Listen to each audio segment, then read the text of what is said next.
Selamat sejahtera. Nama saya Jevina Rani, anak perempuan San Megaraja, dan nombor matrik saya ialah AA200866. Saya dari kumpulan C dan hari ini saya akan membentangkan tentang masalah atau isu wanita yang lebih dikenali sebagai women's issue. Walaupun banyak kemajuan dalam promosikan hak-hak wanita, golongan wanita di Malaysia masih lagi mengalami pelbagai isu. Sehingga masa kini, wanita di seluruh dunia perlu berdepan dengan banyak isu dari segi pelbagai aspek. Baiklah, seterusnya kita akan teruskan dengan pembentangan ini dengan apa yang dimaksudkan oleh isu atau masalah wanita. Masalah atau isu wanita ini boleh merujuk kepada sebarang masalah yang mungkin mempengaruhi kesihatan mental wanita. Kebimbangan ini mungkin berkaitan dengan stereotip jantina atau andaian dan kebimbangan yang berkaitan dengan kesihatan wanita. Tetapi kemungkinan juga termasuk cabaran lain yang dihadapi oleh wanita yang tidak ada hubungannya dengan jantina. Biasanya dianggap terbaik untuk mengelakkan membuat andaian berdasarkan jantina semata-mata kerana identiti seseorang itu dinilai dari segi pelbagai aspek dan tidak ada aspek tunggal yang menentukan seseorang itu sepenuhnya.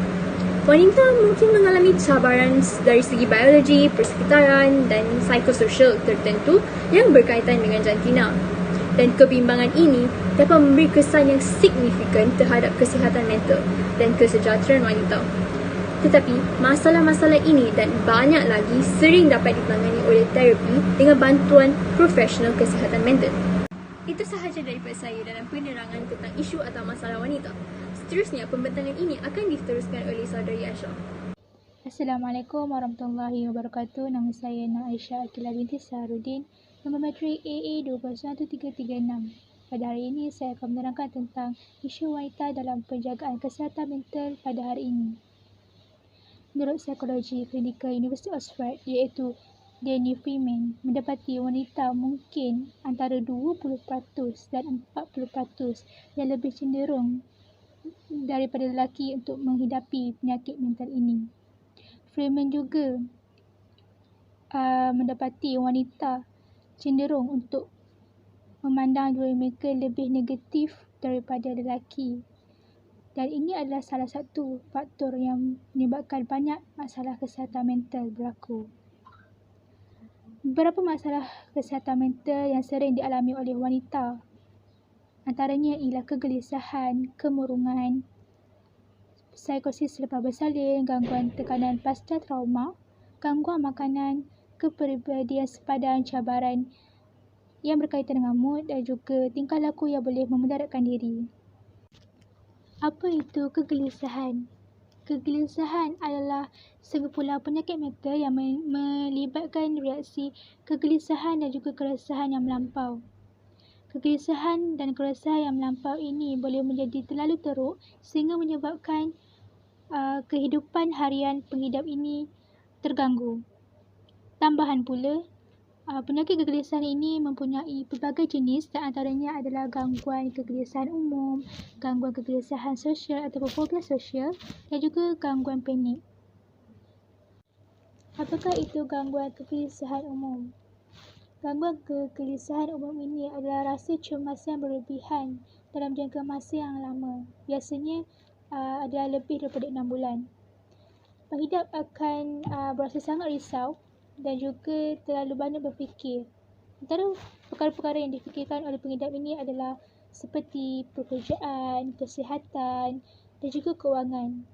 Simptom-simptom yang dihadapi oleh pengidap ini adalah seperti gangguan tidur, sukar untuk fokus kepada sesuatu tugasan, rasa cemas dan resah dan juga cepat penat. Seterusnya adalah gangguan kegelisahan sosial atau fobia sosial. Pengidap akan berasa takut, cemas, gemuruh yang melampau akibat daripada situasi sosial. Situasi sosial ini seperti pengidap itu diperhatikan oleh orang. Contohnya seperti memberi ucapan ataupun berbual dengan orang yang tidak dikenali ataupun diperhatikan ketika makan dan minum. Simptom-simptom yang dihadapi oleh pengidap penyakit ini adalah seperti mereka akan menghindari daripada bertentang mata ketika berbicara dengan orang lain ataupun berada di hadapan khalayak yang ramai. Seterusnya, mereka akan merasa mual ataupun tidak sedap perut, dan juga mereka akan menjauhkan diri daripada aktiviti keramaian. Yang terakhir adalah gangguan panik. Apa itu gangguan panik? Gangguan panik adalah serangan panik berulang yang berlaku secara tiba-tiba dan memuncak dalam waktu yang singkat. Simptom-simptomnya adalah seperti jantung berdegup laju, sakit dada, rasa lemas ataupun rasa sesak nafas ataupun rasa tercekik, gemetar, rasa ingin pitam, dan juga berpeluh. Hai, nama saya Kamlesh Selvam dan nombor kad matrik saya adalah AA201130. So, hari ini saya ingin menerangkan tentang salah satu isu kesihatan wanita, iaitu kemurungan. Kemurungan ialah salah satu kategori gangguan psikiatrik yang melibatkan gangguan pada emosi individu.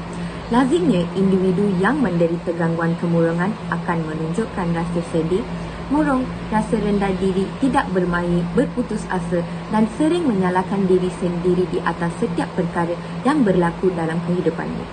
Simptom-simptom gangguan kemurungan ialah hilang minat dalam dan keseronokan dalam hampir semua aktiviti dulu yang digemari di sepanjang hari atau di kebanyakan hari.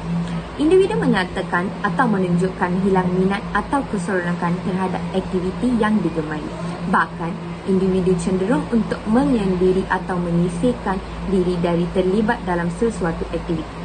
Terdapat juga sebilangan wanita yang menunjukkan penurunan atau hilang minat dan keinginan terhadap hubungan seksual. Simptom yang kedua ialah berlaku perubahan pada selera makan atau berat badan wanita. Perubahan ini boleh berlaku dalam dua situasi. Pertama, individu menunjukkan selera makan yang bertambah. Kedua, individu mungkin menunjukkan selera makan yang berkurangan. Keadaan ini berlaku kerana terdapat sebilangan wanita yang menderita gangguan kemurungan cenderung untuk memaksa diri mereka sendiri untuk makan dengan lebih banyak dari kebiasaan dan menunjukkan keinginan pada makanan yang manis atau berkarbohidrat. Perubahan pada selera makan akan memberi kesan terhadap berat badan wanita sama ada meningkat atau menurun. Perubatan atau gangguan tidur boleh berlaku dalam dua keadaan sama ada individu mungkin mengalami insomnia, iaitu kesukaran untuk tidur, ataupun hyperinsomnia, iaitu tidur berlebihan. Hyperinsomnia berlaku apabila individu cenderung untuk tidak berlebihan pada malam hari atau pada siang hari. Simptom yang seterusnya adalah simptom yang paling utama untuk individu didiagnos sebagai pesakit gangguan kemurungan ialah apabila individu berfikir untuk bunuh diri secara berulang kali. Kecenderungan untuk individu membunuh diri adalah tinggi sekiranya individu menunjukkan perubahan dalam beberapa perkara. Motivasi individu untuk bunuh diri adalah tinggi, terutama apabila individu gagal menyelesaikan halangan maupun masalah yang ditimbul dalam kehidupannya.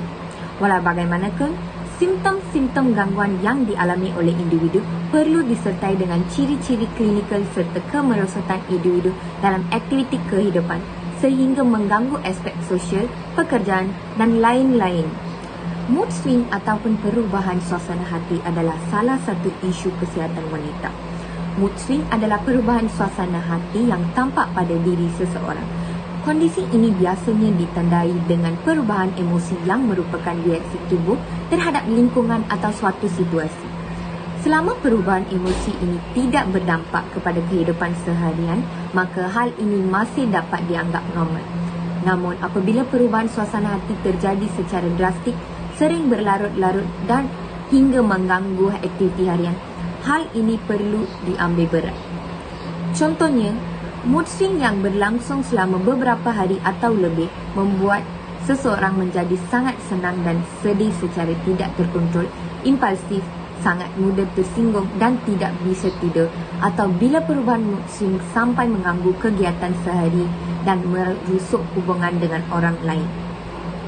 Kesan mood swing adalah memiliki perasaan tidak rasional seperti rasa tidak berguna, putus asa, kecewa, rasa sedih atau bersalah tanpa sebab. mereka akan berasa diri sendiri sebagai orang yang tidak berguna. Seterusnya adalah hilang keupayaan untuk berfikir atau untuk memberi tumpuan. Wanita akan mengalami kesukaran untuk berfikir secara rasional dalam membuat sesuatu keputusan dan mudah hilang fokus. Hal ini boleh menyebabkan wanita apabila individu menyatakan kesukaran untuk mengingkati sesuatu perkara. Bagaimana cara untuk mengatasi musim ini? Contohnya, wanita boleh pastikan tidur yang mencukupi setiap hari. Selain itu, wanita perlu konsum makanan sihat dan seimbang serta menghindari daripada makanan manis, berkarbohidrat dan kafein. Selain itu, wanita boleh cari cara untuk mengontrol stres seperti membuat yoga, meditasi atau sekadar membaca buku dan mendengar muzik. Ataupun wanita boleh berbincang masalah mereka dengan orang yang boleh dipercayai. Assalamualaikum, nama saya Nur Arsyata Nazira binti Khalid. Nama bukan matrik saya ialah AA 201086. Saya akan membentangkan tentang gangguan makanan ataupun dikenali sebagai eating disorder. Eating disorder ialah gangguan dari segi psikologi dengan tabiat pemakanan yang abnormal. Sebagai contoh, mengambil makanan secara berlebihan ataupun mengambil makanan yang kurang atau tidak mencukupi dengan keperluan badan. Antara faktor yang menyebabkan eating disorder ialah budaya tapsu dengan berat badan dan gangguan emosi, trauma dan sebagainya. Terdapat beberapa jenis eating disorder, iaitu antaranya ialah bulimia nervosa. Bulimia nervosa ialah satu keadaan di mana seseorang itu mengambil makanan dalam kuantiti yang banyak pada masa yang singkat dan diikuti dengan perilaku memuntahkan kembali makanan yang dimakan. Yang kedua ialah binge eating disorder, iaitu keadaan di mana seseorang itu makan dalam kuantiti yang banyak lebih dari yang diinginkan tetapi dia tidak memuntahkan kembali makanan yang dimakan. Jenis eating disorder selanjutnya ialah anorexia nervosa. Keadaan seseorang itu merasakan berat badannya telah berlebihan tetapi pada realitinya mereka kelihatan sangat kurus. Eating disorder ini selalu berlaku dalam kalangan remaja dan orang dewasa. Self-harming ialah perilaku menyakiti diri sendiri secara sengaja dengan menggunakan peralatan yang tumpul, peralatan yang tajam, meminum racun dan sebagainya. Self-harming bukan sahaja melukakan diri sendiri, malah boleh membawa kepada kematian. Bagi mereka yang mempunyai penyakit self-harming, mereka beranggapan bahawa dengan cara ini mereka dapat melupakan memori atau pengalaman yang pahit atau sebagai cara untuk mereka menyatakan perasaan yang sukar untuk digambarkan dengan perkataan.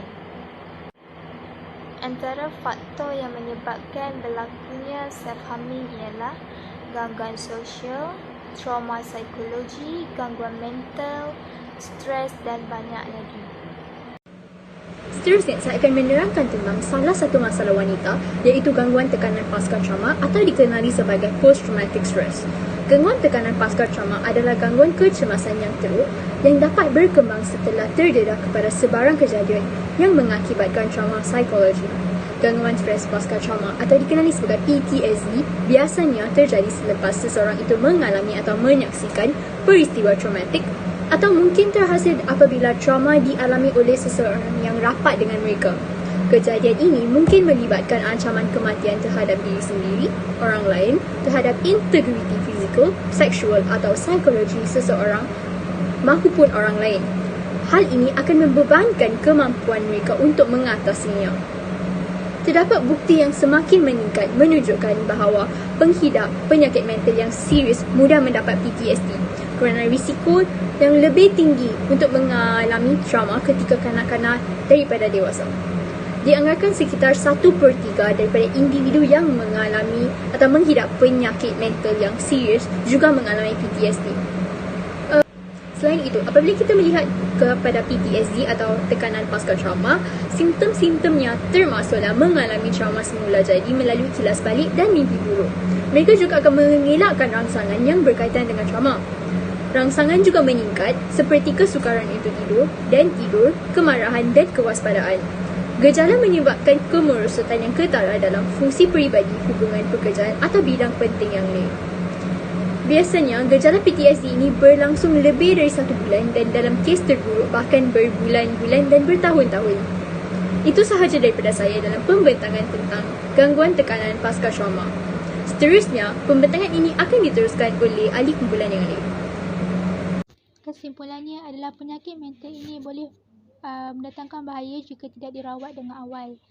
Dan individu-individu yang menghidapi penyakit mental ini memerlukan sokongan yang kuat daripada keluarga ataupun orang-orang yang terdekat kerana kita tidak mahu mereka berasa keseorangan dan juga melakukan perkara yang tidak diingini.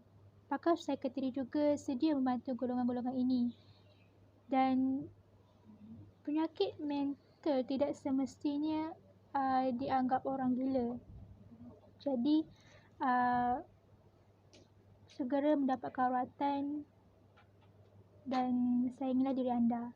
Sekian, terima kasih.